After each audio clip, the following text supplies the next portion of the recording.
کا حکام سخت کارروائیاں کر رہے ہیں، وہاں پر سگریٹ کی سمگلنگ کے خلاف بھی کارروائی ہونی چاہیے، کیونکہ اس اقدام سے قومی خزانے کو ناقابل تلافی نقصان پہنچ رہا ہے، اور اس کے ساتھ ساتھ جو غیر قانونی سگریٹ کی فروخت ہے اس کو روکنے کے لیے بھی متعلقہ حکام کو ایکشن کرنا چاہیے، اور کسی جگہ کے اوپر اس چیز کی اجازت نہیں ہونی چاہیے کہ سگریٹ کی غیر قانونی طور پر فروخت ممکن ہو سکے۔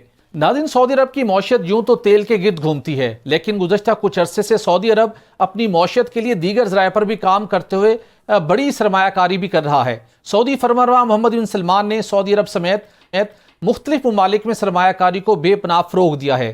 حال ہی میں عرب کوآرڈینیشن گروپ نے افریقی ممالک میں انفراسٹرکچر اور ترقی کے لیے $50 ارب مختص کیے ہیں۔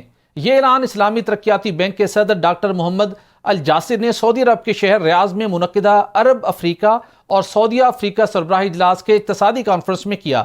عرب کوآرڈینیشن گروپ نے اپنے بیان میں کہا ہے کہ موسمیاتی تبدیلی کے پیرس ایگریمنٹ کے تحت اپنی مالی امداد کو بڑھانے کے لیے ہم اپنے عزم کا اعادہ کرتے ہیں۔ کم سے کم کاربن توانائی کے ذرائع، آب و ہوا میں تخفیف، موافقت اور لچک کے ساتھ ساتھ خوراک کی حفاظت سمیت توانائی تک رسائی میں سرمایہ کاری کے فرق کو ختم کرنے میں اس معاہدے سے مدد ملے گی۔ عرب کوآرڈینیشن گروپ کا کہنا ہے کہ ہم براعظم افریقہ کو درپیش ترقیاتی چیلنجز سے بخوبی واقف ہیں۔ حالیہ عالمی وبائی امراض کے اثرات، غذائی تحفظ کے چیلنجز اور بڑھتے ہوئے موسمیاتی بحران سے نمٹنے کے لیے عرب کوآرڈینیشن گروپ پیش ہے۔ ہم افریقی ممالک، علاقائی اداروں، civil society groups, private sector اور ساتھی ترقیاتی اداروں کے ساتھ مل کر کام کرنے کے لیے پرعزم ہے۔ یہ گروپ افریقی شراکت دار ممالک کا دیرینہ حامی رہا ہے اور اس نے اب تک خطے میں مجموعی طور پر $220 ارب سے زیادہ کی سرمایہ کاری کی ہے۔ سعودی عرب ایک طرف افریقی ممالک کی مدد کر رہا ہے تو دوسری طرف پاکستان کی بھی امیدیں سعودی عرب سے وابستہ ہیں۔ گزشتہ ماہ نگراں وزیر اعظم انوار الحق کاکڑ نے صحافیوں سے گفتگو میں بتایا تھا کہ سعودی عرب پاکستان میں $25 ارب کی سرمایہ کاری کرے گا۔ سعودی عرب پاکستان میں کان کنی، زرعی شعبے اور آئی ٹی سیکٹر میں سرمایہ کاری کرنے کا ارادہ رکھتا ہے۔ نگراں وزیر اعظم کے مطابق ریکوڈک کے شیئر خریدنے کے لیے حکومت پاکستان اور سعودی عرب کے درمیان معاہدہ رواں سال کے دسمبر تک ہو جائے گا۔ سعودی عرب اس سے پہلے بھی ہر مشکل میں پاکستان کی مدد کر چکا ہے۔ پاکستان کے فارن ایکسچینج ریزرو بہتر کرنے ہوں یا ادھار پر تیل، سعودی عرب ہمیشہ پاکستان کے ساتھ کھڑا رہا ہے۔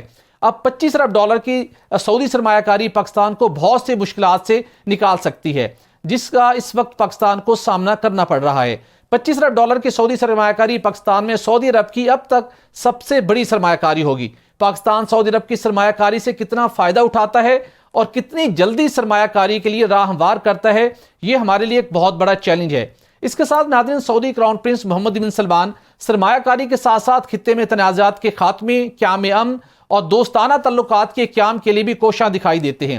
فلسطین میں اسرائیل جارحیت کے خاتمے کے لیے OIC کا اہم اجلاس سعودی عرب کے دارالحکومت ریاض میں آج منعقد ہو رہا ہے۔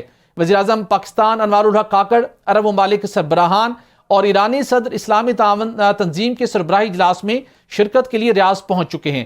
عرب ممالک اسرائیلی جارحیت روکنے، فلسطین اور اس کے عوام کی حمایت کرنے، اسرائیلی قبضے کی مذمت اور جنگی جرائم پر اسرائیل کو جواب ٹھہرانے کے لیے حتمی حکمت عملی طے کریں گے۔ ناظرین، آج کے پروگرام کا وقت ختم ہو جاتا ہے، اجازت دیجیے، اللہ حافظ۔